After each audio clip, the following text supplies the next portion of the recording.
ମା ଲକ୍ଷ୍ମୀ, ତୁମେ ପୁରା କଳିଯୁଗର ଶେଷ ସମୟରେ ନାରୀମାନଙ୍କ ବିଷୟରେ କ'ଣ କ'ଣ ଜାଣିବା ପାଇଁ ଚାହୁଁଛ?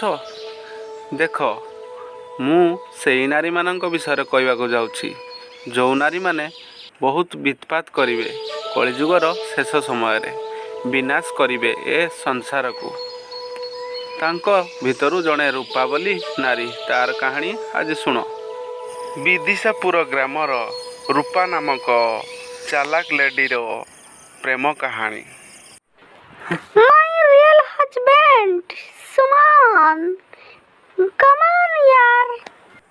ନାହିଁ ରୂପା, କାଳେ ତୁମ ଶାଶୁ ଶ୍ୱଶୁର ଜାଣିଦେବେ ଆମ ପ୍ରେମ ବିଷୟରେ। ଆରେ ଜାଣିଲେ ବି ଆମର କିଛି ବି ଉପାଡ଼ି ପାରିବେନି କି ଉଖାଡ଼ି ପାରିବେନି, କାହିଁକି ନା ମୁଁ ଏ ଘରେ ଯାହା କହିବି ସେଇଆ ହିଁ ଚାଲିବ। ଆସ ଆଉ ଦେଖ। ଆଲୋ ମା ବହୁ, ଏ ଟୋକାଟା କିଏ କିଲୋ?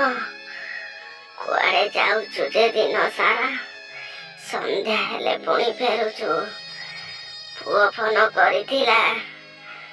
ଏ ଟୋକାଟା କିଏ କହିଲୁ? କହିଲ ଏ ରାକ୍ଷସୀ ବୁଢ଼ୀ, ମୋତେ ଜମା କ୍ୱେଶ୍ଚନ୍ କରିବନି। ରୂପା, ତୁ ଯେମିତି ମାରୁଛୁ ପଡ଼ିଶା ଘର ଲୋକ ଦେଖିଦେଲେ ଆମ ଦୁଇ ଜଣକୁ ବାନ୍ଧି ପକେଇ ପିଟିବେ। ଇଏ ବୁଢ଼ୀ ଚିଲେଇଲାଣି, ଚାଲ ଚାଲ ପଳେଇବା।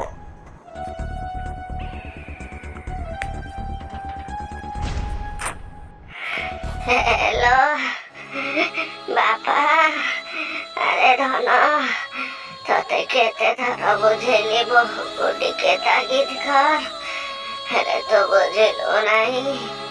ସେ ଏବେ ତା ଧରମ ଭାଇ ସାଥିରେ ପଳେଇ ଗଲାରେ। ମତେ ଆଜି ଯୋଉ ମାଡ଼ ମାରିଲା, ମୁଁ ଉଠି ବସି ପାରୁନି ରେ ବାପା।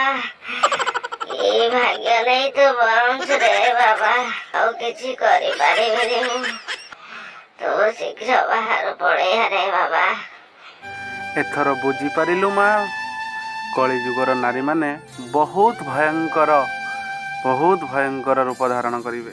ଏମିତି ଏତେ ଛଳନା କରିବେ ଯେ ପୁରୁଷମାନେ କିଛି ବି ବୁଝିପାରିବେନି, ସେ ଛଳନା ଜାଲରେ ଫସି ହେଇଯିବେ। ହେଲେ ଗୋଟେ କଥା ମା, ସବୁ ନାରୀ ନୁହନ୍ତି, କିଛି ନାରୀ ଦେବୀ ସମାନ ଏବେ ବି କଳିଯୁଗରେ ଜୀବିତ ଅଛନ୍ତି।